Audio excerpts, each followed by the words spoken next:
Hi this is निगम और ये video है यूनिट 1 का पार्ट 2। इससे पहले हमने इंट्रोडक्शन टू स्टैटिस्टिक्स को डिटेल में कवर कर लिया है। अगर आपने वो वीडियो नहीं देखी तो वो देख लो। और इस वीडियो में हम कंप्लीटली सैम्पलिंग थ्योरी को कवर करेंगे और यहाँ पे हमारा यूनिट 1 कंप्लीट हो जाएगा।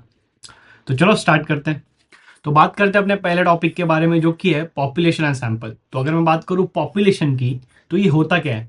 तो पॉपुलेशन बेसिकली एक कोई ऐसा ग्रुप है या कोई एक ऐसा सेट होता है जिसमें हम इंटरेस्टेड है उस ग्रुप को या उस सेट को स्टडी करने के लिए। तो लेट्स से कि मेरे पास एक पॉपुलेशन है, ठीक है, जिसमें कुछ नंबर ऑफ ऑब्जेक्ट्स प्रेजेंट है। ओके, अब इस ऑब्जेक्ट्स में से मैं कुछ चुनिंदा ऑब्जेक्ट ले लेता हूं अपने सैंपल में, यानी कि जो स्मॉल सबसेट मैंने पॉपुलेशन से लिया है उसे हम सैंपल कहते हैं। So basically the subset of a population is called as a sample. ठीक है, तो ये अपना हुआ पॉपुलेशन और ये हुआ अपना सैंपल।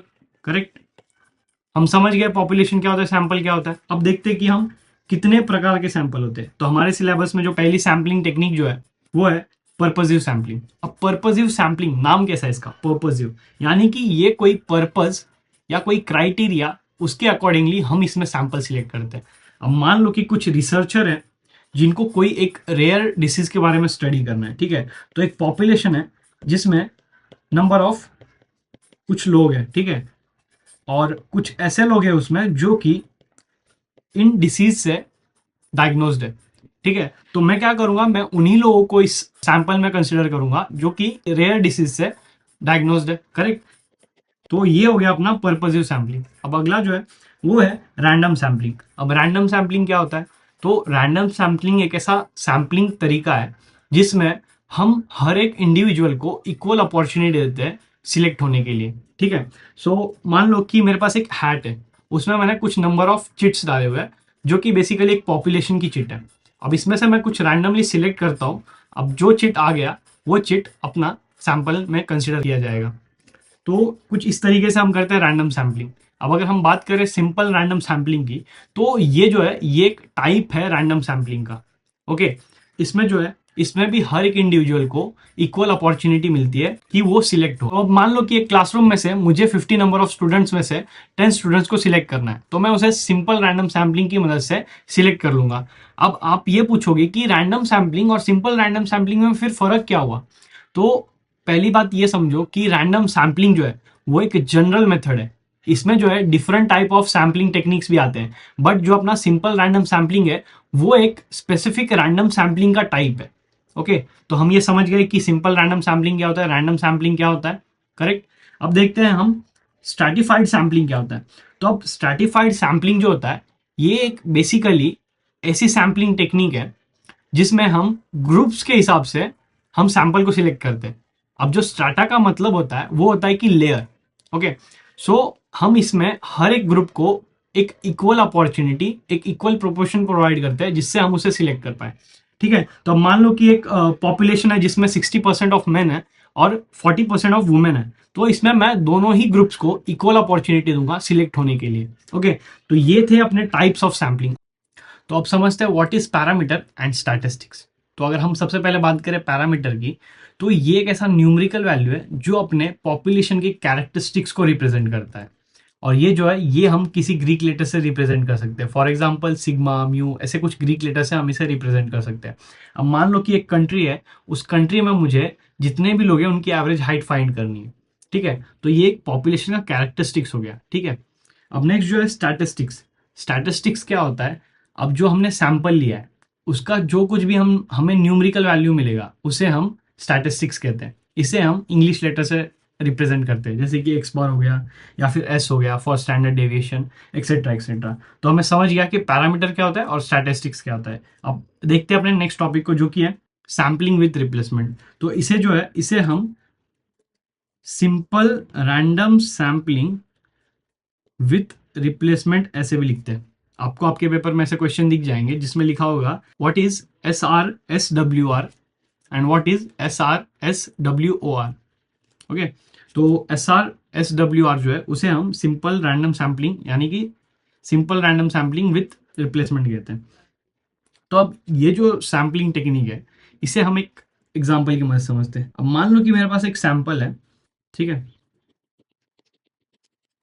अब इसमें से जब मुझे सैंपल लेना होगा तो मैं जब सैंपल लूंगा तो लेट्स से मैंने सैंपल ले लिया। ओके, लेट्स से मैंने कुछ सैंपल ले लिया इस साइड में। तो जैसे कि मैंने एक सैंपल लिया है, अब मैं ऐसा भी कर सकता हूँ कि मैं इन दोनों को रिप्लेस करके दूसरे वैल्यूज ले सकता हूँ। ठीक है, तो ये क्या हुआ, रिप्लेसमेंट हुआ। इसमें क्या होता है कि जो हमने सैंपल लिया है उसे हम वापस से पॉपुलेशन में पुट कर सकते हैं और उसी सैंपल को हम वापस से भी ले सकते हैं। ठीक है, अब simple random sampling without replacement क्या होता है, इस सैम्पलिंग टेक्निक में एक बार अगर हमने सैंपल ले लिया तो उस सैंपल को हम वापस से पॉपुलेशन में पुट नहीं करते। जैसे कि मान लो कि ये कुछ सैंपल थे, ठीक है, इसे हमने यहाँ पे ले लिया और अगली बार जब हम दूसरे सैंपल्स लेंगे तब हम इन सैंपल्स को कंसिडर नहीं करेंगे। अब जो simple random sampling with replacement है, इसके कितने नंबर ऑफ पॉसिबल सैंपल्स बन सकते हैं, तो उसकी अगर मैं बात करूं तो वो फॉर्मूला लिखा जाएगा इफ अगर अपने पॉपुलेशन का साइज n है और सैंपल का साइज स्मॉल n है तो उसे हम रिप्रेजेंट करेंगे n⁻n से। यानी कि लेट्स से कि ये जो है ये 10 है फॉर एग्जांपल और ये 3 है, यानी कि मुझे 10 में से 3 सैंपल सिलेक्ट करने हैं। तो वो हम कैसे लिखेंगे, सो वो हम लिखेंगे 10⁻3 which is equals to 10 into 10 into 10, correct, जो कि होगा 1000। तो ये इसका फॉर्मूला है। अब देखते हैं simple random sampling without replacement का क्या फॉर्मूला है। तो ये जो है ये दिया जाता है अपने कॉम्बिनेशन के फॉर्मूले से, जो कि है NCN। कैपिटल N क्या है, पॉपुलेशन का साइज, स्मॉल n क्या है, सैंपल का साइज। सो अगर लेट्स से कि 10 पॉपुलेशन है और सैंपल 3 का है तो इसका फॉर्मूला क्या बन के आएगा, 10C3। कैसे लिखेंगे हम इसको, 10 factorial, correct, upon 3 factorial into 10 - 3 factorial, correct. ये फॉर्मूला होता है। इसे अगर हम कैलकुलेट करें तो 10 factorial upon 3 factorial into 8 factorial, correct, जो कि आगे और सिंप्लीफाई करेंगे तो 10 इंटू 9 अपॉन 3 फैक्टोरियल।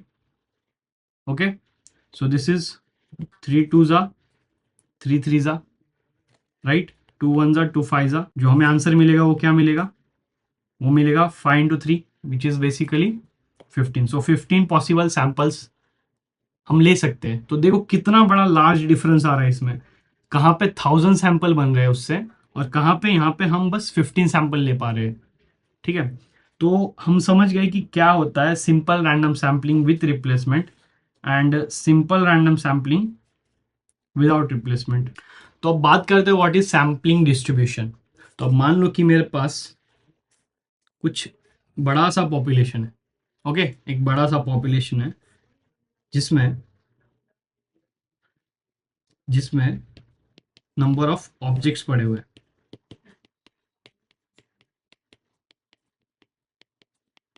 ओके, अब मैं इन सबको एक साथ स्टडी नहीं कर सकता, वो मेरे लिए थोड़ा कॉम्प्लेक्स हो जाएगा। तो मैं क्या करूंगा, इसमें से नंबर ऑफ सैंपल्स में डिवाइड कर लूंगा इसे। ठीक है, तो लेट्स से ये एक सैंपल हो गया, उसके बाद ये एक सैंपल हो गया, उसके बाद ये एक सैंपल हो गया। ओके, ये एक सैंपल हो गया। तो ऐसे करके मुझे टी नंबर ऑफ सैंपल्स मिल जाएंगे। ओके, तो अब मान लो कि जैसे कि मुझे टी नंबर ऑफ सैंपल्स मिले तो अब इन सब सैंपल का कुछ ना कुछ मीन आएगा, राइट, जिसे हम किससे दिखाएंगे, एक्स बार से। कुछ ना कुछ वेरिएंस आएगा जिसे हम दिखाएंगे एस स्क्वायर से।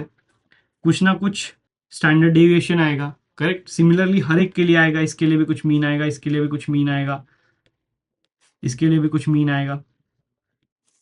अब अगर इन सब के मीन को, यानी कि इन सब के सैंपल को 1 2 3 सो ऑन, अगर मेरे पास टी सैंपल्स है तो इन सब के अगर मैं सैंपल्स के मीन को कंटेन कर लूँ तो ये एक तरीके का सैम्पलिंग डिस्ट्रीब्यूशन हो गया ऑफ मीन। ठीक है, this is the sampling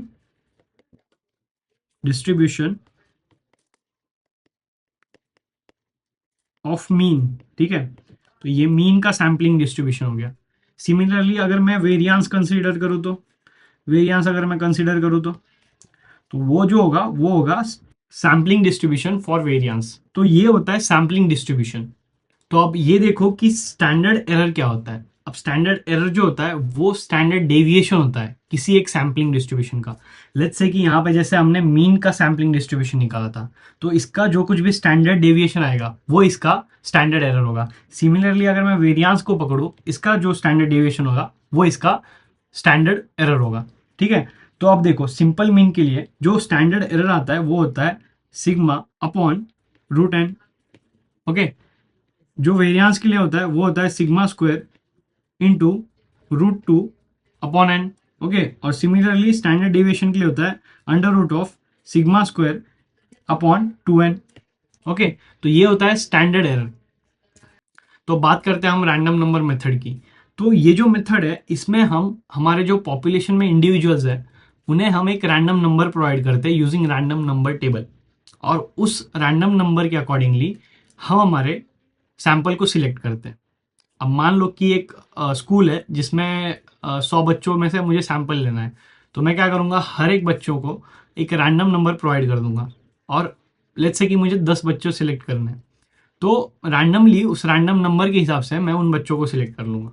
okay, तो ये होता है रैंडम नंबर मेथड। अब लॉटरी मेथड क्या होता है, तो लॉटरी मेथड बेसिकली आप मानो कि आपने चिट में जितने भी इंडिविजुअल्स हैं उनके नाम लिख दिए और उसे एक बॉक्स में या किसी हैट में या कहीं पे आपने वैसे बाउल में स्टोर कर दिया है। अब आप रैंडमली उसमें हाथ डाल के उन चिट्स को निकालते हो जितने आपको चाहिए, तो ये रैंडमली आपको मिल रहे हैं, राइट। तो इसे हम लॉटरी मेथड कहते हैं। अब लास्ट जो है वो है स्टैटिस्टिकल इन्फरेंस। अब ये स्टैटिस्टिकल इन्फरेंस होता क्या है, तो स्टैटिस्टिकल इन्फरेंस जो है ये हमें हेल्प करता है कि एक पॉपुलेशन का कंक्लूजन क्या आएगा डिपेंडिंग ऑन जो हमने स्टैटिस्टिक्स पे एनालाइज किया है। ओके, अब इसके दो इंपॉर्टेंट पार्ट होते हैं। पहला जो होता है वो होता है एस्टिमेशन, और दूसरा जो होता है वो होता है हाइपोथेसिस टेस्टिंग। तो एस्टिमेशन में जो है वो आता है maximum livelihood estimation, minimum variance, moments, least square, minimum चाय स्क्वायर एंड इनवर्स प्रोबेबिलिटी। ये कुछ उसके मेथड्स हैं। और हाइपोथेसिस टेस्टिंग में क्या होता है, बेसिकली ये जो हाइपोथेसिस टेस्टिंग है ये हमें हेल्प करता है डिसाइड करने में कि हमने जो क्लेम किया है पॉपुलेशन के बारे में वो सच है या गलत है। तो इसके भी आप दो टाइप होते हैं, पहला नल हाइपोथेसिस और दूसरा अल्टरनेटिव हाइपोथेसिस। अगर अजम्पशन जो हमने किया है वो इफेक्टिव नहीं है, ठीक है, कोई सिग्निफिकेंट डिफरेंस नहीं बना रहा, तो हमने जो रिप्रेजेंट किया वो डिफॉल्ट होगा। ठीक है, डिफॉल्ट अजम्पशन होगा। और दूसरा जो है वो है अल्टरनेटिव हाइपोथेसिस। अगर सजेशन सिग्निफिकेंट डिफरेंस ला रहा है तो उस केस में हम कंसिडर करेंगे alternate hypothesis. So basically to test the hypothesis we collect data and analyse it, statistical test. ठीक है, उसके ऊपर हम स्टैटिस्टिकल टेस्ट को एनालाइज करते हैं। If the evidence is strongly contradict H0, यानी कि अपना नल हाइपोथेसिस को कॉन्ट्राडिक्ट कर रहा है, ठीक है, अपोज कर रहा है, तो उस केस में हम रिजेक्ट कर देंगे अपने फेवर ऑफ H1 में। ठीक है, और दूसरा जो है, नहीं तो हम क्या करेंगे, हम रिजेक्ट नहीं करेंगे H0 को। ओके, तो ये था स्टैटिस्टिकल इन्फरेंस। तो यहाँ पे हमने कवर कर लिया अपने यूनिट 1 को। आई होप आपको हर एक कंसेप्ट समझ में आया होगा। अगर नहीं आया तो कमेंट बॉक्स में आप कमेंट कर सकते हो। तो इस चैनल को सब्सक्राइब कर दो और इस वीडियो को लाइक। तो चलो मिलते हैं नेक्स्ट वीडियो में, बाय।